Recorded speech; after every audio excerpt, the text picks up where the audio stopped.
Hello. Hi. How's it going over there? We're gonna talk about this guy. Oh. I literally couldn't wait. She hard, she thick. Yes. Ooh. This feels like styrofoam. Yes. A little bit. Not in a bad way, but a little bit. I agree. This feels like a pillow, but that's been like beaten down for a few years. But like in a good way. It would be perfect to have a giant version of this for like an airplane. Yes. Tati. Expand the brand. So we're gonna use these and do our makeup, and then we're gonna post it on YouTube. Full disclaimer, I used mine yesterday. You can see that. I have not. This is what it looks like when it comes in. I'm gonna go in with the Benefit Porefessional Hydrating Primer. Going in with e.l.f. Poreless Putty Primer. Dabbing it everywhere. And then I'm gonna take this, buddy, put the excess from my fingers onto it. Oh, that's fun. So like use it to blend it out. Yeah. Push it into my skin. Yeah, I do I don't know. I saw a bunch of people doing this, and they would like put product directly onto the Blendiful and then like start applying their makeup, and I'm like, would you do that with a sponge? No. Like you need to like distribute the product a little bit before you. I like the Blendiful for primer, but I don't think it's necessary. Like to me, it doesn't feel different on my face. It didn't feel different to apply. Feels nice. Like I must say, it doesn't feel like it's not like there's product on my face, and it doesn't like. If you look on here, it doesn't look like it's collected a lot either. Yeah, you can see slightly, but like I'll probably use that same spot to put on foundation. Do itcosmetics Bye Bye Foundation. This is Fair. I'm gonna do Makeup Revolution's Conceal and Define, the original, not the hydrating. This one is in F8. Just gonna dot all around my face, as I typically would. Put it on the back of my hand and dipped into it. One thing I did find with the Blendiful, it's one of those tools where like you do have to like pay attention to what you're doing, because you could overblend because it moves the product. So like once you get it where you want it, you want to like stop touching it. I did that in a sweeping motion to spread and then a tapping motion once placed in place. It's like in the same way that like I feel like you can tell a brush from like a beauty blender. I like the finish that this gives. So I've seen a lot of people say that it gives a more matte finish, and it's not that I disagree with that. I just think it's the incorrect term, and also I don't think she looks matte at all. I really like it for the neck thing. And going for the nose, the forehead. Yeah, I like it. I love this foundation too. I really feel like the type of finish that this is specifically is very much like airbrushed. Like when she writes on the back of the package that it's like seamless and no harsh lines, I would agree, because like no, there's no lines. Like even like you guys saw, I just went like that down my neck, and like you really. And this is my face up close. I got natural texture, but overall seamless. Yeah. Seamless. You can see my face too. I think it's pretty good. Or before I do my concealer. I'm going to conceal and then I'm going to contour. Tarte foundcealer. I got this little sample. I don't know how yet. Stay tuned. So I'm going to conceal first. I'm scared. I saw Tati do this. I'm scared to put it all the way down on my face. Like full pressure. That's more than I usually use to do my contour. Maybe if I do both sides. I agree. Oh, okay. Yeah. And I think if you like touch it like that, yeah, and you can bring it to the other side. And concealer, but it's the hydrating version. Ah, amazing. Twins. Do we think I should keep it folded to blend this? No, right? That would be weird. So I place my concealer on the inner corner and the outer corner.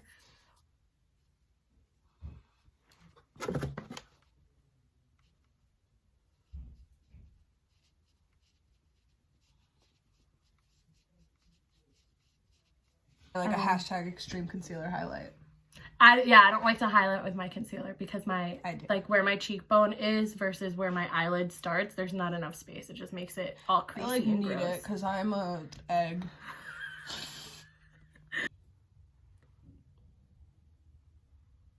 Oh my god. It really is like so itchy. I'm not even blending, I'm just itching. Honestly, this, because usually with my beauty blender, it shears it out quite a bit. This is not sheared. I'm going to go in with the e.l.f. contour palette. You can clearly tell that I very much like this. I'm going to fold her sorry as such. Interject because we're living different lives. I just concealed. I have 2 pimples there. You can obviously still see them, but Texture-wise, yeah, but color-wise. But yeah, and I have to say that I found this yesterday too with this, that like it really helps like the makeup stick to it, because I feel like sometimes when I use a brush or even like a sponge, it'll like stick around put the product down and then take it off like the center of the pimple, and like this like doesn't. Yeah. So far, I've only used it twice, but like I was like, oh, good to know. I'm literally gonna take this, fold it up like this, put it in this corner like that, stamp it. Well, I'm gonna have to look at a mirror for this, but stamp it right where I want my contour. Wow. Wow. It's not usually what happens with my beauty blender. Yeah, it's different. It really is just like finding whether, like, for the exact product you're using and where on your face you're using it and like what your skin is like what the best technique with it is. I don't think I did a good one with this. I kind of like that the beauty blender, because I usually use a beauty blender, takes some off because it's a little bit harsher than I would normally go for. I'm gonna set my under eyes. This is bhcosmetics under eye brightening powder. It's a little bit yellow and I literally love it. It's my favorite powder. Really put product directly on here from my foundation and just right over it. Oh, it's kind of a lot of powder. Okay. Just pressing out creases. Okay, I'm sorry. This is a drastic difference with that powder. Yeah. I didn't even put more powder on this. I feel like there's enough for both eyes. It's okay. I'm just going to take my beauty blender and just right over it, because why not use all the tools of the wind? Because I can already tell that that looks Tati 10 said that's times the better. point. Yeah. Tati said that's the point. This isn't supposed to be everything. It's supposed to be another tool. I will say that if I do use this for my contour, I would probably use it just to place it. I don't think it was it for me for contour. I did like it for concealer. I'm gonna take a corner, I guess, and do I want to go straight into it? It's a powder. Yes? We're gonna do Versus what? I honestly don't know. Yeah. I honestly don't know.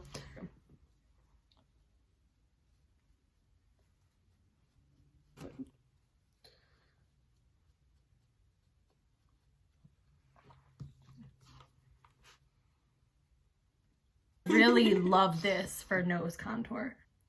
It's actually really nice for nose contour. It's really nice for nose contour. Because you can get it so tiny. Yeah, I'm like pinching the...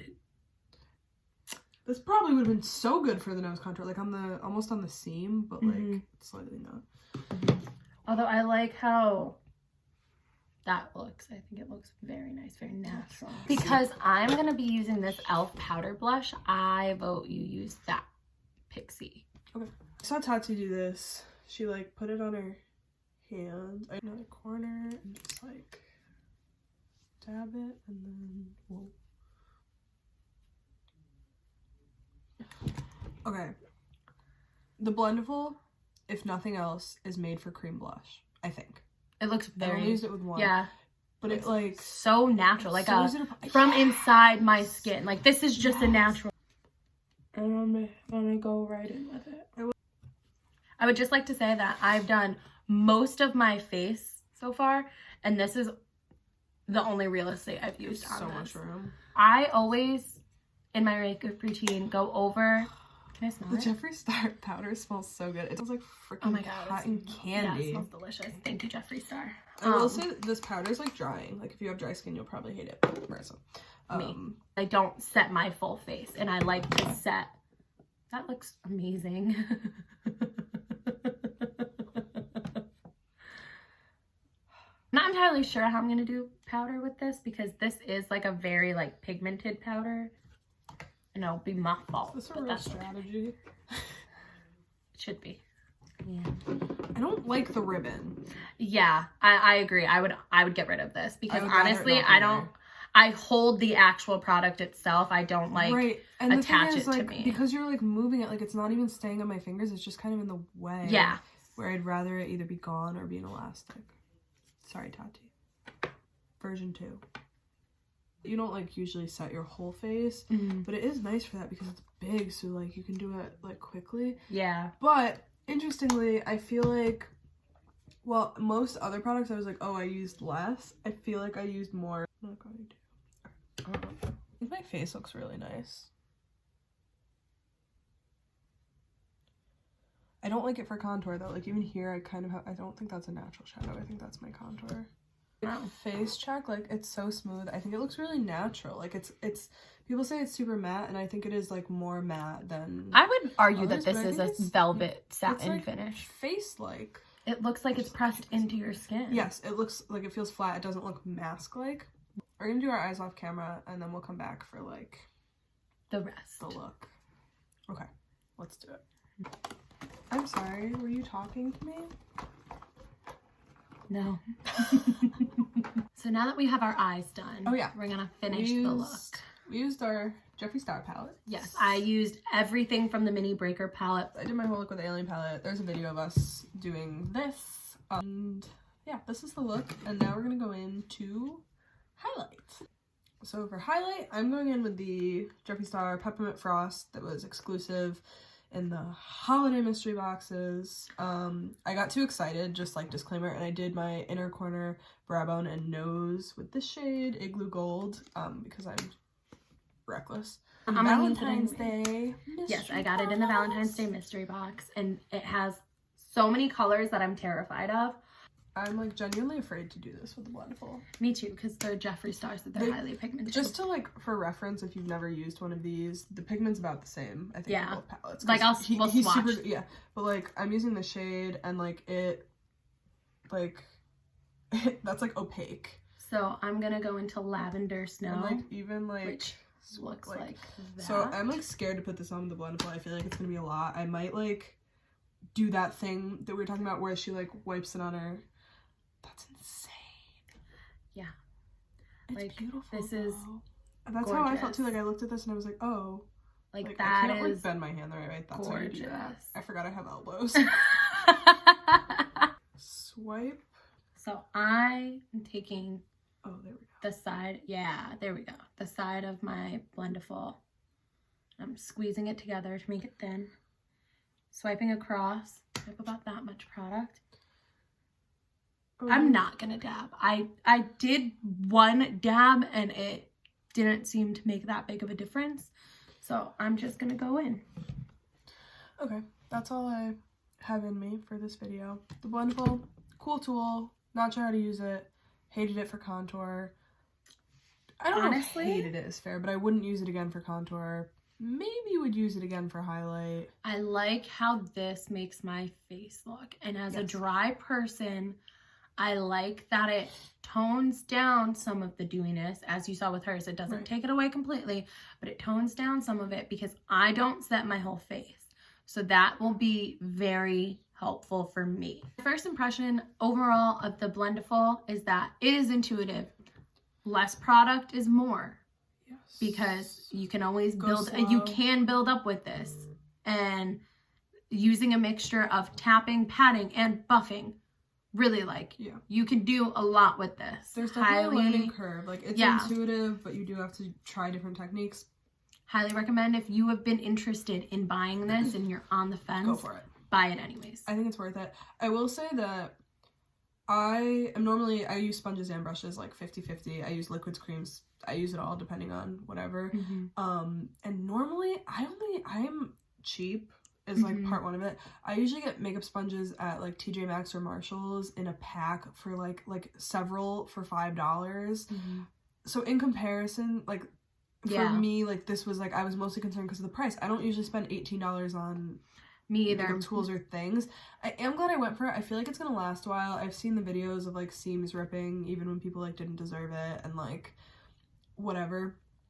But like like my sponges also get holes in them. I can sew, it'll be fine. Sew and also it up. like I was moving this a lot and it doesn't feel flimsy or breakable. Like No. I'm surprised that it didn't happens. like even flipping this around, it doesn't feel like I'm gonna rip it it off. It's worthwhile. I don't think it's necessary. If you're Yes. happy with your $3 beauty blenders, as I was, you don't need it. If you're Yeah. interested in trying but you're not sure, I do think it's worth the money. Mm-hmm. It's really nice, but I also think it's going to depend on how it washes and wears. Yeah. Like in a month, If I have to buy another one in a month, no, this is not worth it. But yeah, that's it. That's it.